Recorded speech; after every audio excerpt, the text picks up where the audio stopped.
There are some here who believe that we ought to borrow from the Chinese and our other creditors or shift more of our tax burden onto small businesses and individuals so that a few large multinationals can pay even less than the relatively low effective rate that they pay today when they pay taxes.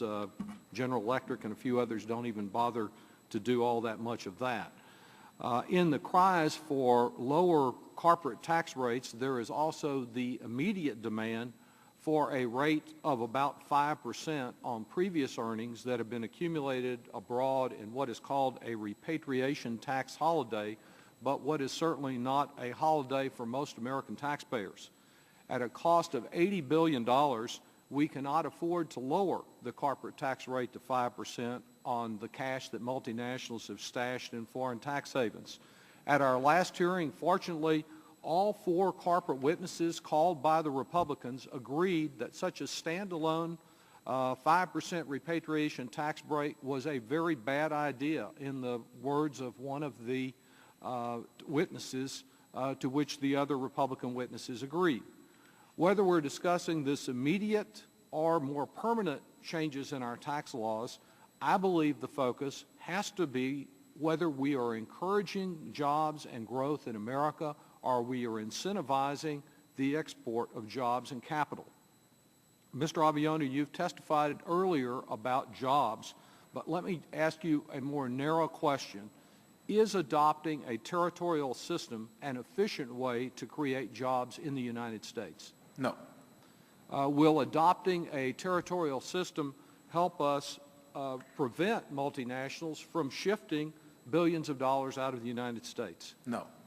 And with reference to, you've referred to transfer pricing rules, we know that we already have a system in place in which multinationals stash billions of dollars overseas, and that not all of that money is on earnings overseas, but is in fact earnings from American consumers that have been categorized as foreign earnings and shifted to tax havens.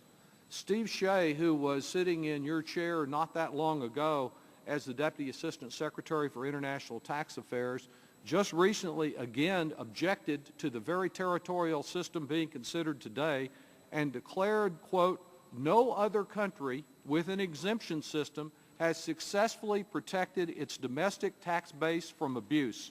They all are struggling with transfer pricing."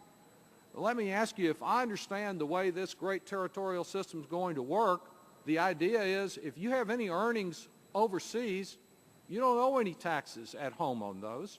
And if you have earnings at home, you pay whatever the statutory rate is, 25, 28, 30%. Doesn't that create a slight incentive, a more than slight incentive, for a multinational to categorize earnings at home, particularly with intellectual property like a formula or a trademark, as foreign earnings so that they won't have to pay any taxes on it? Yes. And so you've referred to the current rules and their inadequacies. The effect of that in incentivizing the export of what are truly American earnings to tax havens only increases, doesn't it? Yes.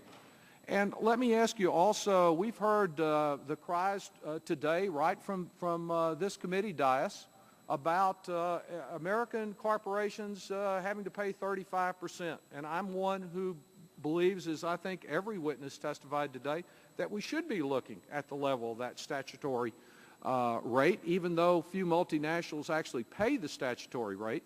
But I want to be sure that I understand how that interfaces generally with our foreign tax credit rules. If I understand, if a company packs up in Ohio or Michigan or Texas and moves those jobs to China and opens a factory over there, and they pay the Chinese 25%, 25 cents, say, on every dollar that they earn from their factory in China, the objection is that if they bring any of those profits back to the United States, they have to pay 10 cents on the dollar here. Is that the way that the system works? It's actually, I think that's a little too favorable to the corporations because there are all other kind of gimmicks under the foreign tax credit rules so that you sometimes can get it even higher than the the statutory rate in the country where the manufacturing is located, but is that generally how it works? Yes. Thank you.